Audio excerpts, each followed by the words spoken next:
This is the Grandberg, the G106B, and I bought this because I want a perfectly sharpened chainsaw because I'm going to be doing some milling, and if it's not sharpened perfectly, it'll pull from one side to the other.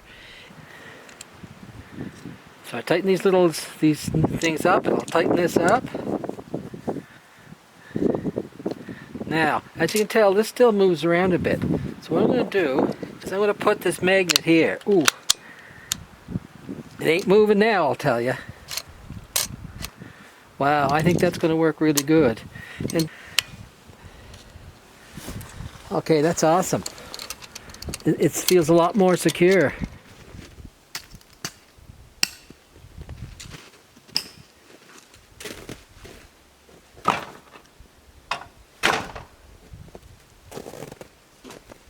I hit the tip off this birch hook on the metal on the trailer, and I'm going to show you what happened here. They frequently wear off or get broken off, so it's a great design to have that little screw where you can replace just the tippet. That way you can continue to use your pulp hook for years. This is a pickaroon. It's basically a long-handled version of this. And I had various ones and various problems with them. And there's some that doesn't have this little end piece. Very, very important. As you can see it's a little hook.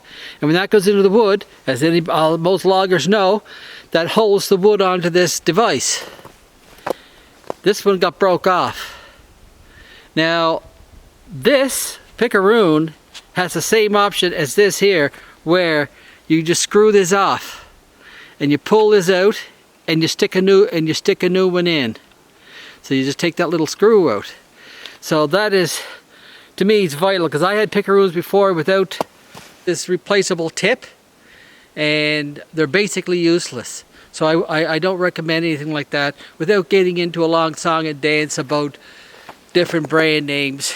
But I'm just telling you, when you go to pick up a pickaroon, make sure it has a replaceable tip, and the same as your birch hook. Make sure it's a replaceable tip type.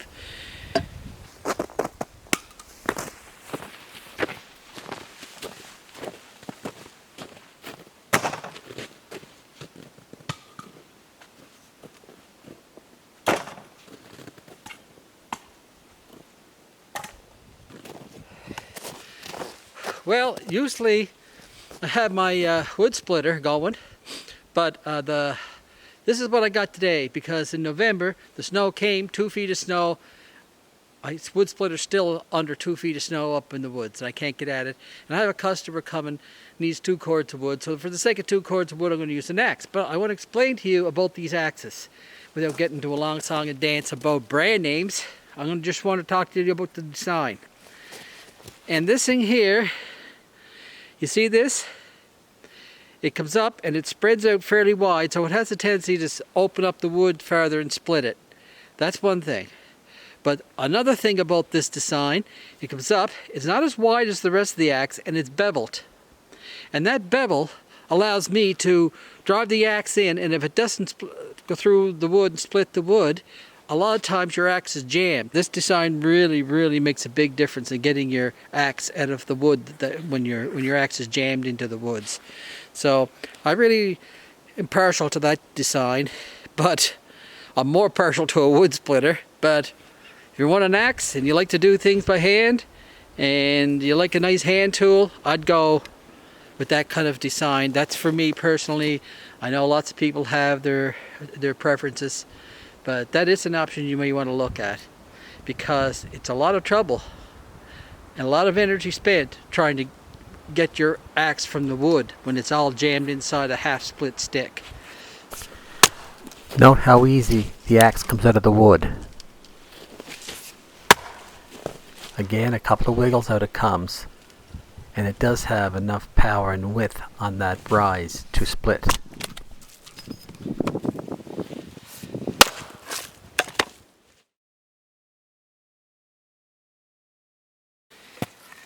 But for those who want a peavey, I have two kinds here.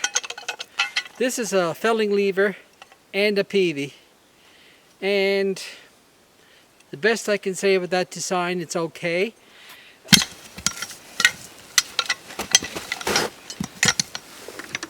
I have to actually press on that. And if I don't, there's no, I have to hold that down. It's still there. You see what I had to go through to? There's no way that's slipping off of there. That point is in. Now this log's not going to roll because it's frozen into the ground. But you see how much easier that is? Now this is so flimsy that I can't draw that in. Move it around, I can't. Now, see? So that is going to make you fall.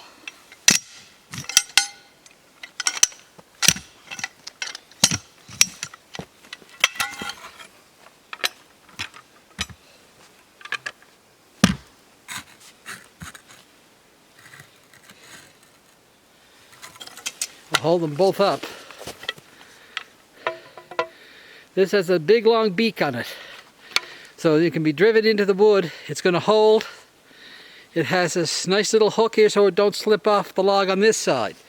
This doesn't have that, and it doesn't have the big long hook that this one has. This is always moving around, and as a felling lever, it's not bad. It's pretty good. But as a peavey, it got something to be desired, because this moving around, this is just not working as good as a normal peavey. And I don't know, maybe I just didn't learn to use it yet, but I've tried to use it quite a few times, and if somebody knows any tricks, please let me know. Again,